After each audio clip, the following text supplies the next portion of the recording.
అనంతపురం జిల్లాలో తుపాకులు కలకలం. ఒక సాదాసీదా కుటుంబం తగాదా దేశవ్యాప్తంగా సాగుతున్న ఓ అక్రమ ఆయుధాల ముఠా గుట్టుని రట్టు చేసింది. భార్యని చంపేస్తానని భర్త తీసిన తుపాకీ ఇప్పుడు మధ్యప్రదేశ్ గ్యాంగ్ ని జైలు ఊచల వెనక్కి నెట్టింది.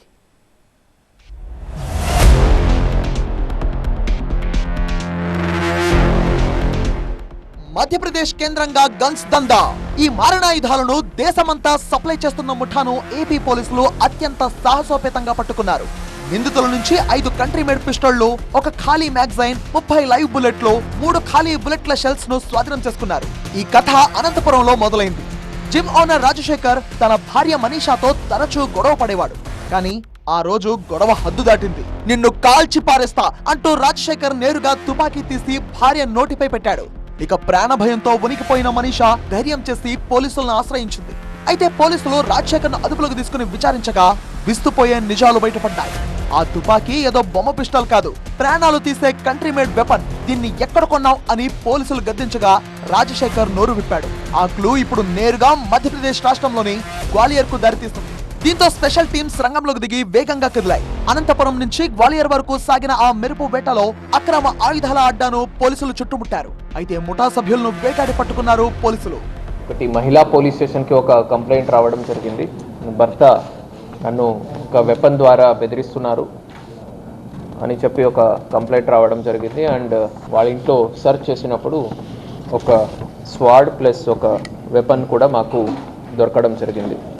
సో ఈ వెరిఫికేషన్లో అతనికి మధ్యప్రదేశ్లో మొరేనా డిస్ట్రిక్ట్ సంబంధించి రోహిత్ పర్మార్ మరియు శివం సింగ్ పరిహార్ అనే 2 వ్యక్తులు అతనికి వెపన్స్ని 2022లో పరిచయం అయినట్టు, అప్పుడు ఇతనికి హ్యాండ్ ఓవర్ చేసినట్టు అతను మనకు చెప్పడం జరిగింది.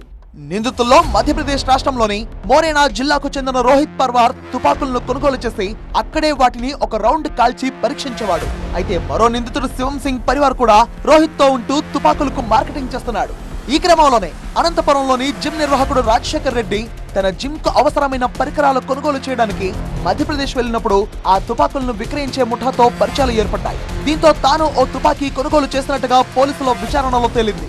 రాజశేఖర్ రెడ్డి తుపాకులు విక్రయించే ముఠాకు సహకరించి తాను కొంత డబ్బును సంపాదించాలని ప్రయత్నించినట్టుగా పోలీసుల విచారణలో తేలింది.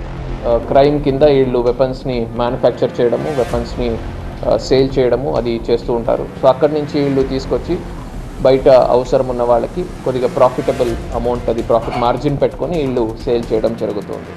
మొత్తంగా కుటుంబ గొడవల కారణంగా బాధితురాలు ఇచ్చిన ఫిర్యాదుతో మొదలైన ఈ కేసు రాష్ట్ర సరిహద్దులు దాటి అక్రమ ఆయుధాల అడ్డాను ధ్వంసం చేసే వరకు వెళ్ళింది. ఈ ముఠా ఇంకా ఎవరెవరికి తుపాకులు విక్రయించింది, ఈ గన్స్ వెనుక ఉన్న అసలు మాస్టర్ మైండ్ ఎవరు అన్న కోణంలో పోలీసులు కూపిలాగుతున్నారు.